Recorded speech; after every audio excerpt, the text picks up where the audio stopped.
A distinct divide has developed in the race for governor this year. Good evening. I'm Eric Franke. And I'm Michelle Lee. While the electorate has been polarized, numbers show the difference is not just between Republicans and Democrats. News 3's Jessica Arp explores how the gender gap is shaping campaign 2014.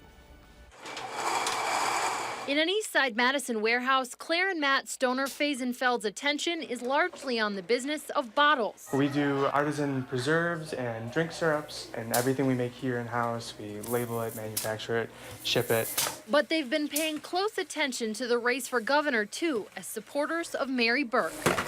She's smart, she is thoughtful, she has the best will of the state at heart. That's what probably makes me the most angry, was that it's so selfish what he did. Miles away at Blackhawk Technical College in Janesville, Terry Jendusa-Nicolai shares a very personal story of domestic violence. And he wasn't thinking about them, he wasn't thinking about my family, he wasn't thinking about anyone. But her thoughts lately haven't been far from the election either. I have a lot of respect for our governor. I think a lot of people think that, there's a war on women. I don't believe that at all. Both Matt and Claire and Terry would like to be known for their day jobs. But you may recognize their stories, as the saying goes, as seen on TV. I fought to stay alive for my other two children, and today I am fighting for Scott Walker. We were just trying to figure out how to make our business grow.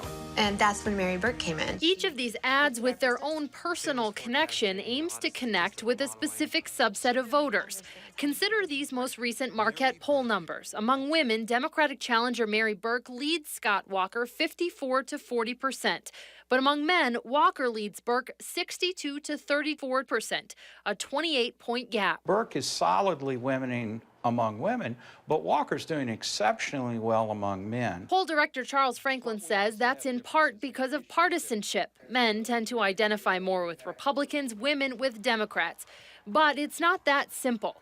News items, current proposals, and yes, ads can all have an effect. I certainly think that you could see the latest Walker ad on abortion is one that's trying to cut into any advantage that Burke has among women. The bill leaves the final decision to a woman and her doctor. Certainly in the emphasis on jobs and employment issues, those are issues that affect men and women strongly. As governor, I'm going to take the best ideas wherever I can find them. So do these ads really affect the people they're intending to? We asked UW political science professor Kathy Kramer, who studies voter decision-making. Most people don't consciously calculate, I want to vote for a man, or I want to vote for a woman. But I think it does operate at somewhat of a subconscious level, at the level of which of these candidates is going to understand the concerns of people like me. And as it turns out, that's exactly the message that these TV ad stars are trying to get across. I think if women thought before that there's this war on women and he doesn't care about them and his policies are bad for them, I think this will open their eyes to what he has been doing and let them know he's in our corner. I don't think about Mary as, a female governor candidate. I think about it as, Mary is someone I know and really trust and really believe in is running for governor. And, I think you think about people in those categories more when you don't know them as well. For campaign 2014, Jessica Arp, WISC News 3.